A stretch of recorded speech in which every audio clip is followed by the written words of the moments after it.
마태복음 4장 1절부터 11절까지 하나님의 말씀을 제가 읽겠습니다. 그때 예수께서 성령에게 이끌리어 마귀에게 시험을 받으러 광야로 가사 40일을 밤낮으로 금식하신 후에 줄이신지라. 시험하는 자가 예수께 나와서 이르되 네가 만일 하나님의 아들이거든 명하여 이 돌들로 떡덩이가 되게 하라. 예수께서 대답하여 이르시되 기록되었으되 사람이 떡으로만 살 것이 아니요 하나님의 입으로부터 나오는 모든 말씀으로 살 것이라 하였느니라 하시니, 이에 마귀가 예수를 거룩한 성으로 데려다가 성전 꼭대기에 세우고 이르되 네가 만일 하나님의 아들이거든 뛰어내리라. 기록되었으되 그가 너를 위하여 그의 사자들을 명하시리니 그들이 손으로 너를 받들어 발이 돌에 부딪히지 않게 하리로다 하였느니라. 예수께서 이르시되 또 기록하였으되 주 너의 하나님을 시험하지 말라 하였느니라 하시니, 마귀가 또 그를 데리고 지극히 높은 산으로 가서 천하 만국과 그 영광을 보여 이르되 만일 내게 엎드려 경배하면 이 모든 것을 내게 주리라. 이에 예수께서 말씀하시되 사탄아 물러가라. 기록되었으되 주 너의 하나님께 경배하고 다만 그를 섬기라 하였느니라. 이에 마귀는 예수를 떠나고 천사들이 나와서 수종드니라. 아멘. 우리가 지금 영적 싸움을 싸우는 중에 있습니다. 그리고 우리의 싸움의 대상은 사탄이죠.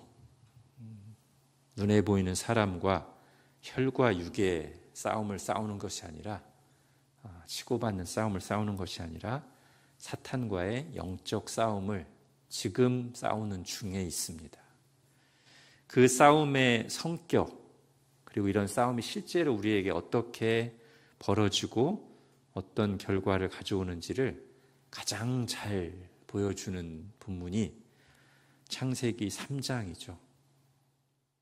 에덴 동산에서 아담이 첫 사람을 유혹하여 넘어뜨리는 그 사건이 영적 싸움의 성격을, 그리고 그 싸움이 실제로 어떻게 일어나고 어떤 결과를 가져오는지를 맨 처음에 보여주고, 그리고 가장 잘 보여줍니다.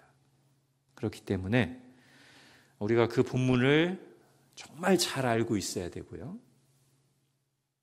반복해서 보고 또 생각하고, 이것을 지금 현재 우리의 상황에, 우리의 영적 싸움에 구체적으로 적용할 수 있기까지 이 본문을 이해하고 마음에 담고 있어야 됩니다.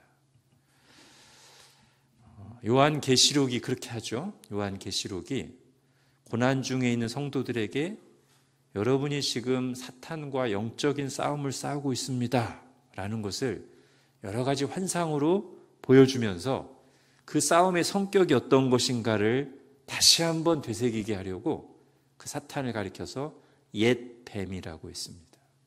바로 창세기 3장을 다시 한번 우리에게 소환하는 거죠. 자, 그 에덴 동산의 사건과 가장 비슷한 장면이 바로 오늘 본문에 나오는 예수님이 사탄에게 시험 받으시는 장면이다 라고 할 수 있습니다. 어떤 면에서 비슷하죠? 둘 다 언약의 대표자로서 사탄에게 시험을 받는 장면입니다. 에덴 동산의 첫 인간들도 언약의 대표자로서 이 한 사람을 넘어뜨려서 온 인류를 넘어지게 하려는 사탄의 공격이었고, 오늘 본문 역시도 언약의 대표자, 두 번째 아담인 또는 마지막 아담인 예수님을 사탄이 넘어뜨리려고, 그래서 하나님의 계획을 실패하게 하려고 시험하는 장면이라는 점에서 같고요. 그리고 실제로 내용을 봐도 사탄이 에덴 동산에서 첫 사람을 시험했던 거와 오늘 본문에서 예수님을 사탄이 시험하는 내용이 상당히 유사합니다.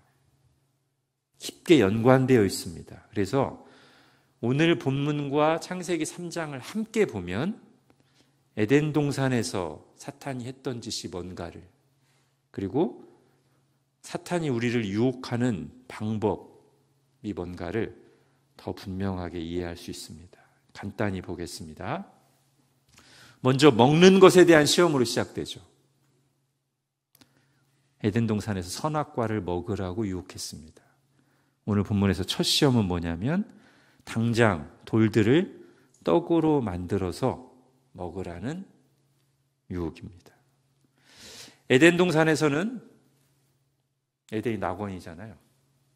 먹을 것들이 충분히 있는 상태에서 충분하게 먹고 누리는 중에 다가온 시험이었다면 오늘 본문의 예수님은 무려 40일간 금식한 후에 매우 지치고 주려 있을 때 찾아온 시험입니다. 그래서 언뜻 보면 완전히 반대되는 상황 같지만 시험의 본질은 동일합니다. 어떤 면에서 동일하냐? 지금 먹는 것으로 구체화되었지만요, 이 시험이 단지 먹는 것에 대한 문제가 아닙니다. 하나님이 정하신 길을 신뢰하고 그 안에 머무느냐, 아니면 하나님이 정하신 선을 넘느냐의 문제입니다. 즉, 내 욕망과 호기심과 필요를 채우기 위해서 하나님이 금하신 길이라도 넘어갈 것인가, 아니면 하나님의 말씀을 신뢰하고 하나님이 정하신 울타리 안에 머무르거나 하나님이 정하신 길로 갈 것인가, 이거에 관한 시험이에요.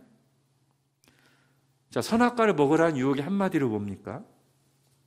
어떻게 지금 사람을 유혹하는 거냐면 왜 다른 건 먹어도 되는데 그거는 안 되냐는 거예요. 그걸 왜 제한하느냐는 겁니다. 왜 스스로 거기에 그걸 가두고 있느냐는 거예요. 네가 원하는 모든 것을 원하는 대로 먹으라는 겁니다. 하나님이 금하셨을지라도.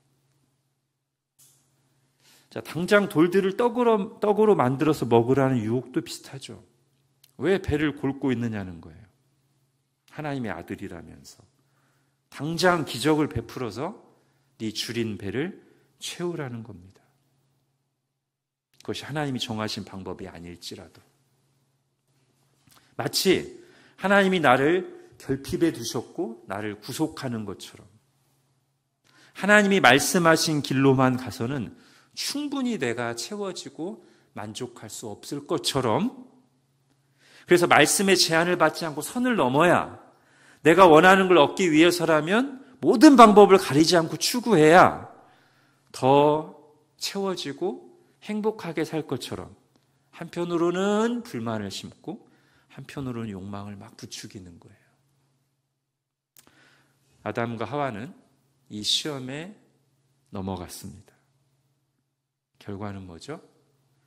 더 풍성하게 살게 된 것이 아니라 오히려 더 비참하게 됐죠.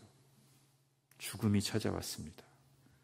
그러나 오늘 본문의 예수님은 거기 넘어가지 않으시고 성경 말씀을 인용하여 이렇게 선포하셨습니다.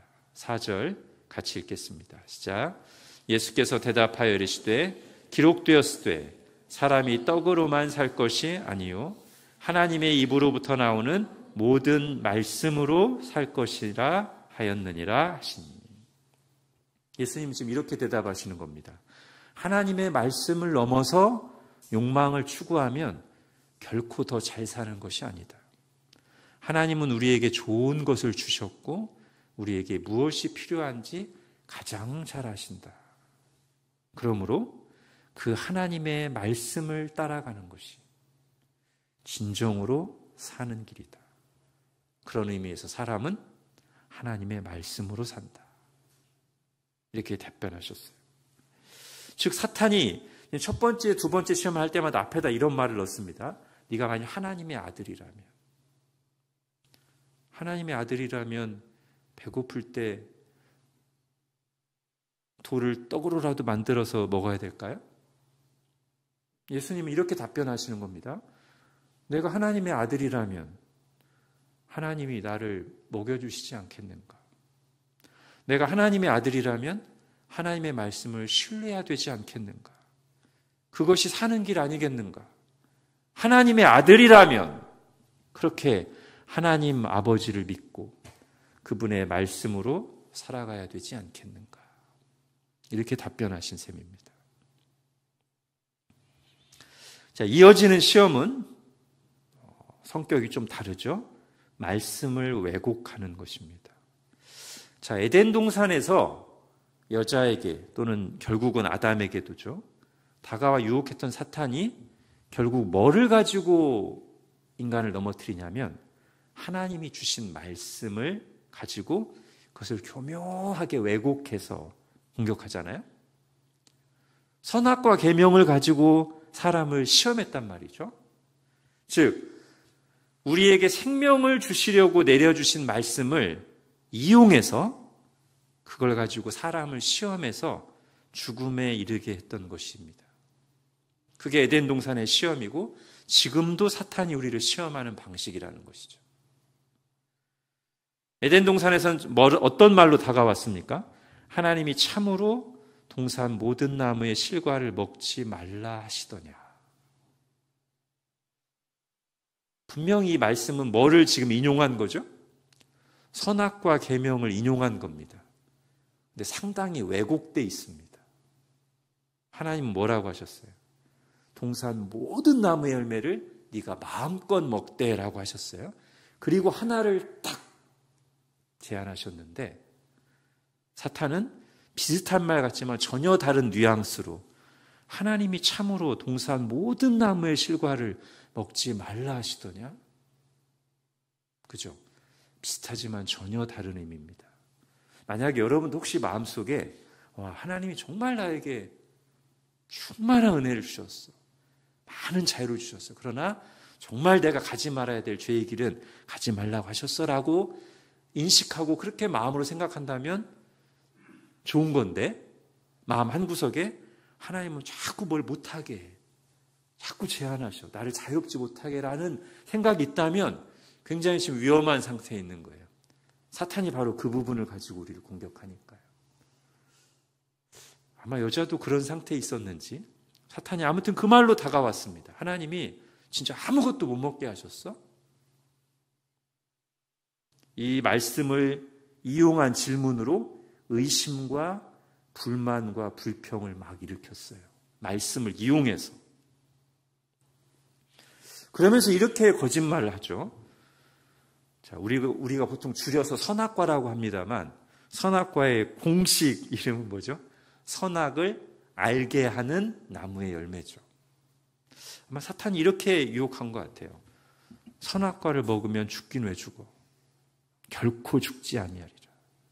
그러면서 그 이름 그대로 선악을 알게 하는 나무가 아닌가. 그렇다면 네가 이걸 먹은다면 죽는 게 아니라 문자 그대로 선악을 알게 될 것이다.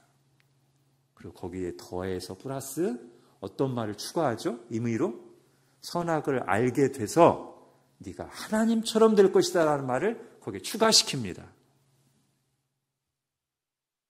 즉 원래 하나님은 다 먹으라고 하고 그것만 딱 제안하시면서 반드시 죽어라고 했지만 사탄은 완전히 거꾸로 비슷한 말들을 성경 용어를 사용하지만 전혀 다른 느낌의 말로 하나님이 모든 것을 못 먹게 하신 것처럼 불만을 심은 뒤에 너 그거 안 죽어. 이름이 뭐야? 여기 성경에 뭐라고 기록되어 있어? 선악을 알게 한 나무지. 그러면 이거 먹으면 어떻게 될까? 선악을 알게 되겠지. 그럼 하나님처럼 되는 거지. 이렇게 욕망, 거짓말을 섞어서 말씀을 왜곡해서 욕망을 부추겼어요. 결국 말씀을 사용하지만 하나님의 본래 그 말씀을 주신 의도와는 완전히 다른 결론에 이르게 만들죠. 이게 이단들이 하는 짓 아닙니까? 이단들이 얼마나 성경 가지고 확신 있게 얘기하는데요.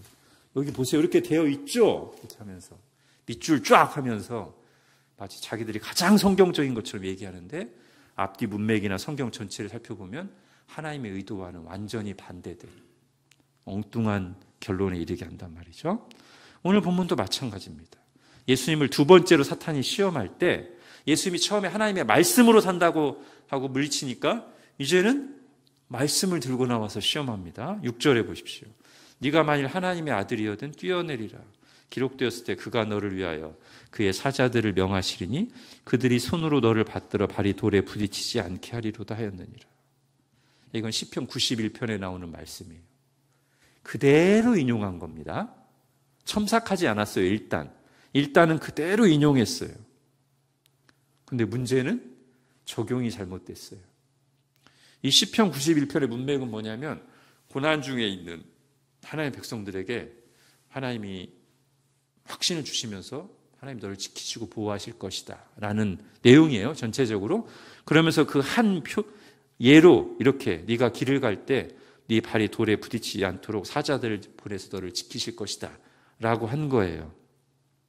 그런데 지금 사탄은 그걸 그대로 가져와서 문자 그대로 말도 안 되는 상황에 적용해서 봐, 여기 그대로 쓰여있지. 사자들을 명하셔서 손으로 너를 받들어 발이 돌이 부딪히지 않게 하리라. 그렇다면 이 말씀을 네가 정말로 믿는다면 지금 여기 성전 꼭대기에서 떨어질 때 하나님이 어떻게 하신다? 너를 사자들을 보내셔서 천사들을 보내셔서 너를 딱 잡아주셔서 돌이 바다에 부딪히지 않게 할 것이다. 어때요? 성경에 그렇게 돼 있잖아. 어떻습니까, 여러분? 그러면서 나오는 말은 이런 말이 생략되어 있는 거죠. 네가 그래서 지금 이 말씀에 의거해서 성전 꼭대기에서 지금 떨어진다고 해도 결코 죽지 아니하리라. 이렇게 말하는 거죠. 선악과를 먹어도 결코 죽지 않는 것처럼. 선악을 알게 된다고요. 했지, 왜 죽어? 선악을 알게 하는 나무를 먹는데. 근데 여러분, 말씀을 이런 식으로 해석하고 엉뚱한 적용으로 연결시키는데 만일 분별 없이 이 해석을, 이 적용을 그대로 받아들이게 되면 어떤 문제가 발생하죠? 두 가지. 만약에 첫 번째로 진짜 이런 해석과 적용을 그대로 받아들여서 성전에서 뛰어내리게 되면 바로 즉사합니다. 바로 죽는 거죠, 그냥. 원래 이 말씀은 그런 뜻이 아니니까요. 두 번째, 그래, 말씀이 그렇게 말하고 있긴 한데 두려워서 뛰어내리지 못해요. 그럼 이 사람의 마음 상태는 어떻게 될까요? 혼란에 빠집니다. 내가 진짜 믿는 건가? 성경에 그렇게 이렇게 돼 있는데 근데 나는 왜 여기서 뛰어내리지 못하고 있지? 내가 믿음이 없구나. 라든지. 그죠? 이런 혼란에 빠져 있으면 그 혼란을 이용해서 사탄은 하고 싶은 주장을 마음껏 펼쳐갑니다. 우리의 믿음을 막 흔들어 놓으면서 하나님을 의심하게 하면서 아담과 하와는 사탄의 시험에 속아서 선악과를 먹었고 그대로 죽음에 이르게 됐습니다. 그러나 예수님은 거기 조금도 흔들리지 않으시고 이번에도 성경 말씀을 바르게 적용해서 물리치셨습니다. 7절 읽겠습니다. 시작. 예수께서 이르시되 또 기록되었을 때 주 너의 하나님을 시험하지 말라 하였느니라. 예. 자, 사탄의 또 다른 시험은 하나님이 아니라 다른 것을 숭배하게 하는 것이죠. 자신이 원하는 것을 얻기 위해서라면 하나님을 배신하고 등지고 얼마든지 다른 걸 숭배하도록 하는 거예요. 8절 9절입니다. 마귀가 또 그를 데리고 지극히 높은 산으로 가서 천하 만국과 그 영광을 보여 이르되 만일 내게 엎드려 경배하면 이 모든 것을 내게 주리라. 여러분 어떻습니까? 넘어갈 만한 유혹입니까? 자, 우리는 지금 이 8절을 책에 있는 글귀로만 딱 보니까 그리고 깊이 생각하지 않으면 이렇게 말한다고 해서 설마 9절을 할 리라고 이렇게 생각하기 쉬워요. 그죠? 아무리 천하만고 영광 보여준다고 해도 사탄이 내게 엎드려 경배하라고 하면 설마 예수님을 우습게 봐도 너무 우습게 봤네 이렇게 생각할 수 있지만 여러분 다시 잘 생각해 보시죠. 제가 조금 이렇게 현실감 있게 말씀드리겠습니다. 이게 굉장한 시험이죠. 8절을 다시 보십시오. 천하 만국과 그 영광을 보여줬다고 했습니다. 어떤 식으로 생생하게 보여줬는지는 지금 우리가 몰라요. 그러나 우리가 지금 충분히 상상할 수 있는 건 뭐냐면 우리가 영상이 발달된 시대에 살고 있기 때문에 이것을 어떤 영상의 파노라마로 굉장히 현실감 있게 보여줬다고 한번 상상을 해보십시오. 눈앞에 그야말로 세상의 모든 화려한 것들이 다 펼쳐집니다. 얼마나 영광스럽고 아름답고 황홀한지를 펼쳐 보여주면서 그게 다 내 것이 될 수 있다고 속삭입니다. 아직도 잘 안 와닿으시죠? 제가 돈으로 표현해 보겠습니다. 1조 원을 준다고 해보십시오. 그리고 그걸 실감나게 하기 위해서 1조 원으로 누릴 수 있는 모든 것들을 생생하게 영상으로 보여준다고 상상해 보십시오. 그림 같은 집을 보여줍니다. 수영장이 딸려있고 넓은 잣디밭이 펼쳐져 있는 온갖 최첨단 제품들이 가득 차 있는 방과 꿈에서나 볼 수 있는 고급스러운 주방이 있는 집을 보여주고 또 그 집 마당에는 세상에서 제일 좋은 차들 벤틀리, 포르쉐, 벤츠로 7가지 차들이 있어서 요일마다 골라서 탈 수 있게 돼 있고 그동안 내가 하고 싶었던 일들을 마음껏 다 할 수 있는 것을 영상 파노라마로 쫙 보여줍니다. 그러면서 자기 모습을 희미하게 가린 누군가가 나한테 한 번만 저라면 이 모든 것을 진짜로 다 누릴 수 있어 라고 해보십시오. 그리고 그게 진짜로 얻을 수 있다고 실감나게 와닿는다면 여러분 어떻겠습니까? 눈 딱 감고 한 번만 저라면 되는데 그렇다고 내가 하나님을 배신하겠다는 것도 아니고 허리 한번 굽히는 것 정도인데 이런 생각이 들지 않을까요? 이게 시험입니다. 자, 황당하지만 말도 안 되지만 거기에 정신을 빼앗기고 나면 그게 믿어지기도 하고 믿고 싶어지기도 하고 그럼 더 이상 다른 것들은 중요하게 여겨지지 않습니다. 잠깐 우상 숭배하는 것쯤은 너무 작게 보이는 거죠. 여러분 사탄이 에덴 동산에 했던 거짓말이 그것이 아닙니까? 네가 선악과를 먹으면 하나님처럼 된다. 그리고 하나님은 그걸 알기 때문에 너에게 선악과를 먹지 못하게 한 것이다. 조금만 생각해봐도 정말 말도 안 되는 황당한 거짓말인데 어떻게 한낱 피조물이 과일 하나 먹는다고 하나님처럼 되겠습니까? 그리고 하나님이 정말 그걸 원하지 않으셨다면 뭐하러 선악과를 눈에 보이는데 만들어 놓으셨겠습니까? 조금만 생각해도 말도 안 되는 거짓말이지만 교묘한 거짓말, 허영심이 내 마음을 가득 채우게 되면 믿고 싶어지고 실제로 믿어집니다. 그리고 일단 그 단계로 넘어가게 되면 그 황당한 거짓말을 하는 사탄이 나에게 아무것도 해준 것도 없는 그 사탄이 세상에서 가장 나를 위하는 존재 같고 나쁜 친구들이 그렇듯이 가장 나를 낳아주시고 길러주시고 나를 사랑하시는 부모님보다 나를 타락한 길로 이끄는 친구가 가장 나를 위하는 존재같이 여겨지고 부모님은 또는 하나님은 나를 그런 즐기는 길로 가지 못하게 가로막는 나쁜 존재로 방해꾼으로 여겨진다는 거죠. 자, 거기까지 가면 누가 내 편 갖고 누구 말에 따르고 싶겠습니까? 사탄 아니겠습니까? 아담과 하와는 실제로 그렇게 넘어갔어요. 우리가 아담과 하와보다 더 뛰어나다고 생각하면 안 됩니다. 오히려 우리 상태를 보면 아담과 하와보다 약하죠. 우리는 부패한 본성을 가지고 있으니까요. 아담과 하와는 부패하지 않았었습니다. 그러나 얼마나 이 유혹이 그럴듯했든지 아담과 하와가 그 말에 넘어갔습니다. 하나님을 배신했습니다. 그리고 죽음에 이르게 됐죠. 지금 동일한 시험을 예수님에게도 하고 있는 것입니다. 그러나 예수님은 이번에도 그 말도 안 되는 거짓말과 그 거짓말을 위해서 하나님을 배신하고 다른 것을 섬기라는 요구에 끌려다니지 않으시고 단호하게 거절하셨습니다. 10절 같이 읽겠습니다. 시작. 이에 예수께서 말씀하시되 사탄아 물러가라. 기록되었을 때 주 너의 하나님께 경배하고 다만 그를 섬기라 하였느니라. 아멘.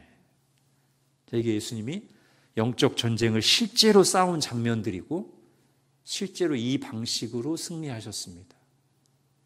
에덴 동산에서도 똑같은 일이 있었고 아담과 하와가 넘어졌습니다.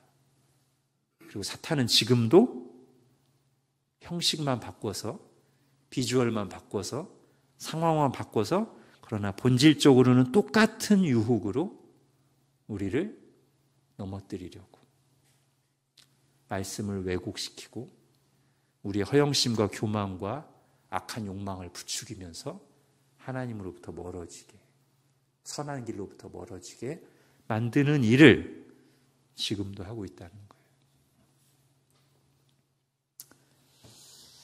자, 지금 예수님이 시험 받으시고 승리하신 장면을 봤는데요. 자, 이제 이것을 우리가 여기서 이 본문에서 뭘 봐야 될까요? 지금까지는 제가 사탄의 전략을 위주로 말씀드렸습니다. 그러나 오늘 본문에서 그것만 보면 충분히 본 게 아닙니다. 왜죠? 오늘 본문에는 사탄만 나온 게 아니라 누가 나옵니까? 예수님이 나오잖아요. 예수님을 봐야죠.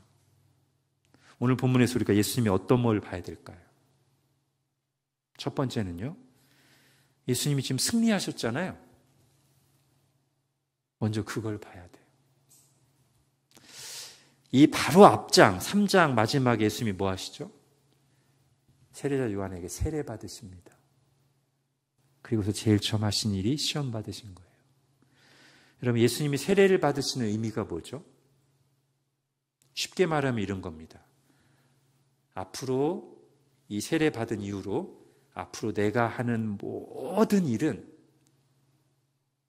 나와 연합된 자들을 위한 일이다.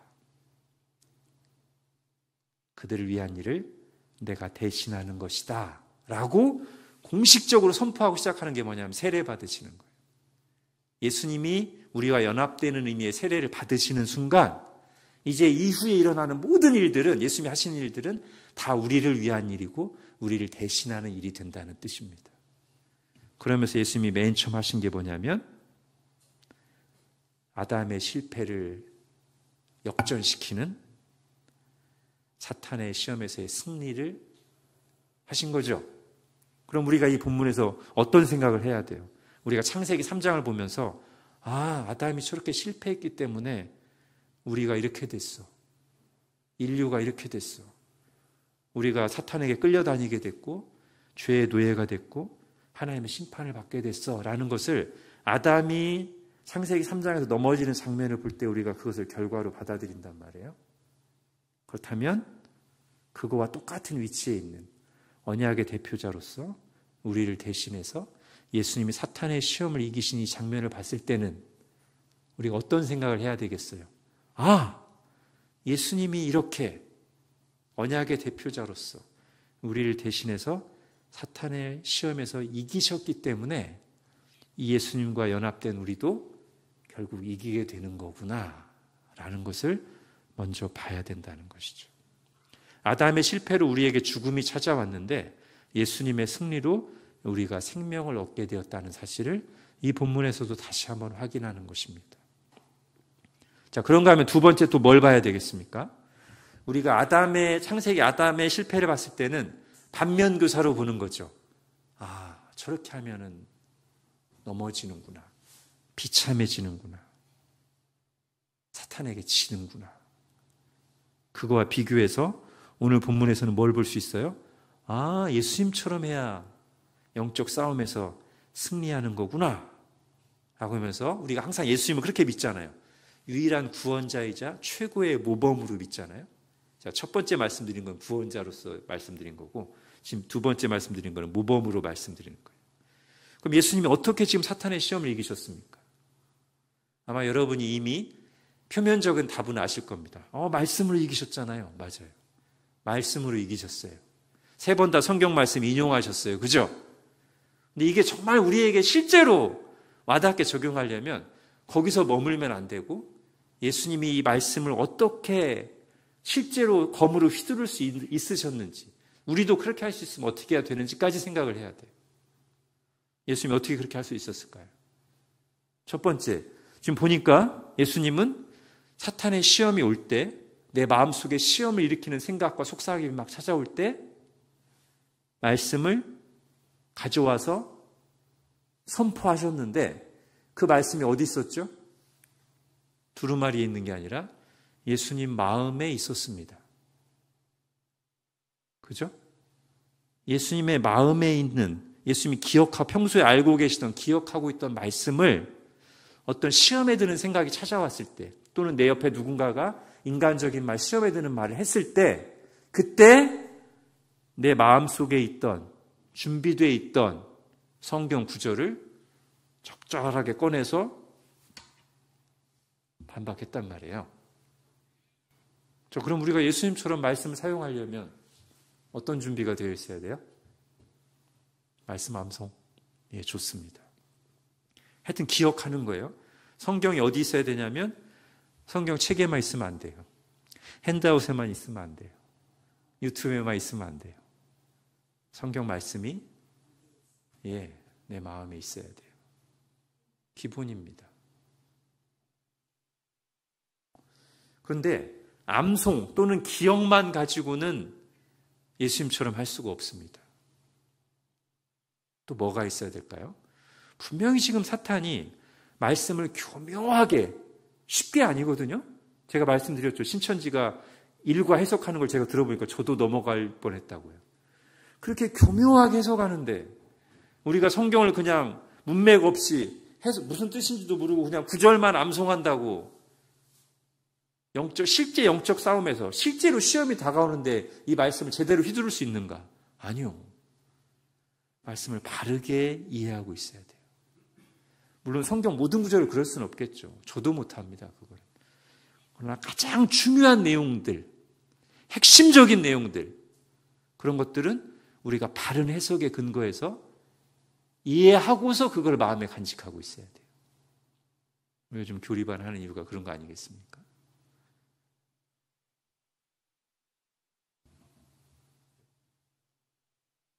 자, 만약에 중세시대 교회가 성경 말씀을 다 가까이 하고 오직 은혜, 오직 믿음, 오직 그리스도라는 성경을 바르게 해석한 그 핵심 진리를 딱 가지고 있었다면 그렇게 암울하지 않았을 거란 말이에요. 면죄부 만들고 유골 숭배하고 그러지 않았을 거란 말이에요. 근데 그 무기가 장착되어 있지 않으니까 어떤 거짓말을 해도 사탄이 어떤 엉뚱한 걸 요구해도 교회가 다 받아들여요. 너 무릎으로 계단도 오르는구나. 오케이, 유골도 한번 숭배해 볼래?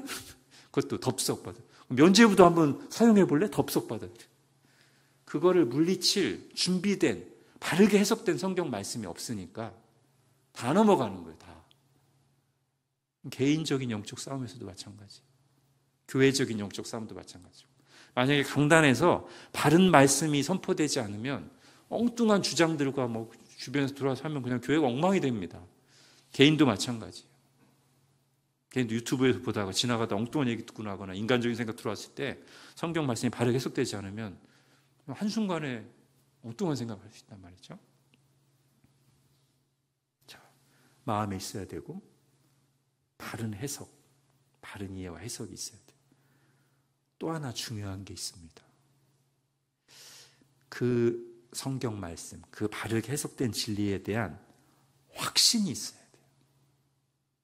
이걸 다른 말로 하면 그 말씀을 하신 하나님에 대한 절대적인 신뢰가 있어야 됩니다. 이게 말하자면 끝판왕입니다.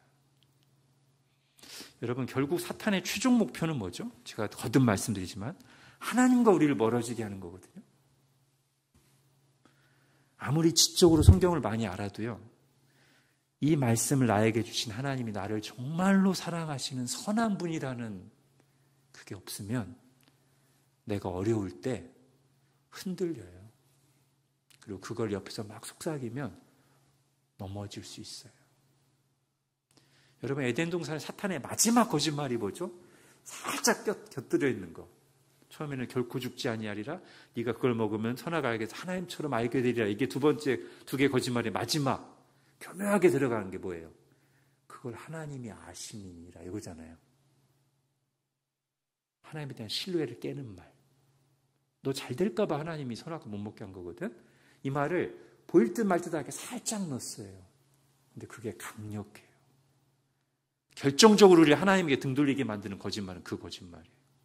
하나님 좋은 분 아니었네. 여러분, 예수님은 마지막에 이런 말씀으로 물리치셨죠. 물러가라. 주 너의 하나님께 경배하고 다만 그를 섬기라. 예수님은 하나님을 신뢰하셨습니다. 사랑하셨습니다. 하나님의 뜻이 가장 좋은 뜻인 줄을 믿으셨습니다. 마지막 겟세마네에서 기도할 때도 가장 큰 고통을 앞두고 있을 때 나의 연약함으로는 이 잔을 내게서 떠나게 하옵소서지만 마지막 기도는 뭐였습니까? 그러나 나의 원대로 마시고 아버지의 원대로 하옵소서. 내 뜻보다도 아버지 뜻이 더 좋다고 생각하는 거. 여러분, 우리가 말씀을 이렇게 마음에 담고 이해하고 하나님을 신뢰하면서 간직하고 있을 때 이 말씀은 그야말로 사탄의 온갖 거짓말과 유혹을 단칼에 베어버릴 수 있는 강력한 성령의 검이 되는 것이죠. 분명히 지금 사탄은 동일하게 우리에게 유혹하며 찾아옵니다. 우리가 한편으로는 아담과 하와의 실패를 반면교사 삼아서 어떻게 아담과 하와는 말씀을 제대로 애매하게 알고 있었죠? 불분명하게. 그리고 신뢰하지 않고 있었어요. 그러니까 휘두르지 못하고 당했습니다. 그러나 우리가 예수님의 승리를 볼 때는 예수님 말씀을 마음에 담고 바르게 해석하고 하나님에 대한 신뢰로 가지고 있었어요. 자, 오늘 본문에서 제가 예수님을 봐야 된다고 했는데 하나 더 볼 게 있습니다. 첫 번째는 뭐였어요? 예수님이 승리가 곧 우리의 승리가 된다. 두 번째, 예수님의 모범. 아, 이렇게 영적 싸움을 싸우는 거구나. 근데 오늘 본문에서 예수님을 봐야 될 게 하나 더 있어요. 뭐죠? 자, 히브리서를 제가 읽어드릴게요. 그가 시험을 받아 고난을 당하셨은즉 시험 받는 자들을 능히 도우실 수 있느니라. 그야말로 우리가 오늘 본문에서 뭐를 봐야 되냐면, 어떤 예수님을 봐야 되냐면 시험 받으시는 예수님을 봐야 됩니다. 그게 시험 당하는 중에 있는 우리에게 어떤 도움이 될까요? 우리가 종종 시험을 당할 때, 고난 중에 있을 때 찾아오는 생각이 있습니다. 마치 나만 고난받는 것처럼. 왜 나에게만? 하나님 날 사랑하신다면 왜 이런 일이? 사탄이 그 부분을 파고들죠? 근데 여러분, 그때 예수님이 시험 당하시는 장면을 바라본다고 생각해 보십시오. 오늘 본문을 포함해서 겟세마네에서 십자가에서 시험 당하시는 예수님을 바라본다고 생각해 보세요. 그 순간 아까 같은 말, 거짓말로 왜 나만? 하나님 널 사랑하지 않으셔라는 이런 사탄의 거짓말들이 상당히 힘이 빠집니다. 예수님이 시험을 당하셨네, 사탄에게. 예수님이 이런 고난을 당하셨네. 나만 당하는 고난이 아니라고. 예수님도 시험 당하시고 모진 고난을 겪으셨다고. 그 예수님은 하나님이 가장 사랑하시는 하나님의 아들이셨다고. 그러니 하나님의 자녀인 내가 시험을 당할 때, 고난을 당할 때 다른 사람은 혹시 모를지 몰라도 시험 당하셨던, 가장 모진 고통을 당하셨던 나와 똑같은 인간으로서 그 예수님은 나를 이해하실 수 있다고. 이 예수님을 바라보면서 위로를 얻고 기도할 힘을 얻는 것이죠. 그가 시험을 받아 고난을 당하셨은즉 시험 받는 자들을 능히 도우실 수 있느니라. 아멘. 주님, 제가 시험 중에 있습니다. 아시죠? 도와주십시오. 이렇게 기도할 힘을 얻기 위해서 시험 당하신 예수님을 바라봐야 됩니다. 주일 말씀과 연결해 볼까요?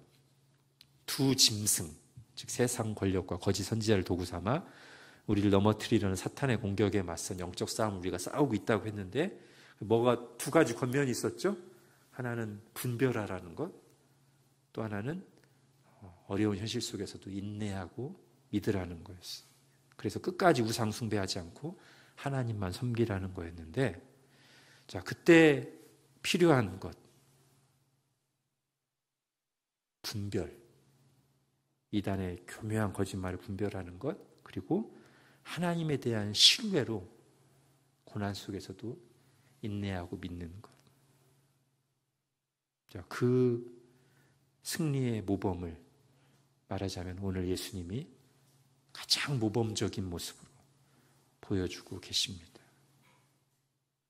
우리가 예수님을 통해 바라보면서 한편으로는 이 예수님 때문에 내가 승리할 거라는 확신을 가지고 또 한편으로는 이렇게 싸우는 거구나 라는 구체적인 방법과 지혜를 얻으며 마지막으로 내가 정말 연약하고 고통스러울 때 나를 위해서 예수님도 큰 시험을 당하셨다는 사실을 기억하면서 바라보면서 예수님을 의지해서 기도할 힘을 얻는 저희들이 되어야 되겠습니다. 기도하겠습니다.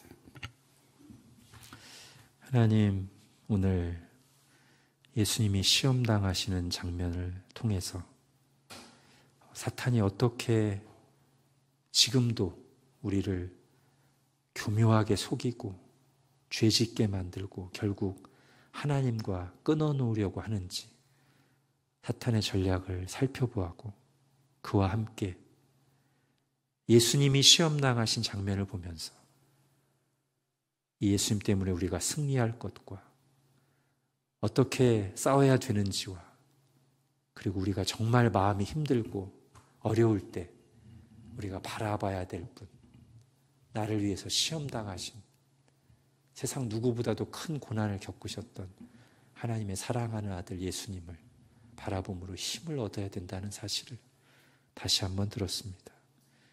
우리가 지금 분명히 영적 싸움 중에 있는데 방심하지 않게 해주시고 이렇게 예수님을 바라보면서 주님이 이미 주신 이 엄청난 말씀의 검을 잘 갈고 닦고 간직하고 준비해서 사탄이 교묘한 거짓말과 유혹으로 우리의 마음을 흔들어 놓고 속삭일 때 예수님처럼 필요한 말씀들을 기억해내고 바르게 적용하면서 싸워 이기는 저희들 되게 하여 주옵소서. 예수님의 이름으로 기도합니다. 아멘.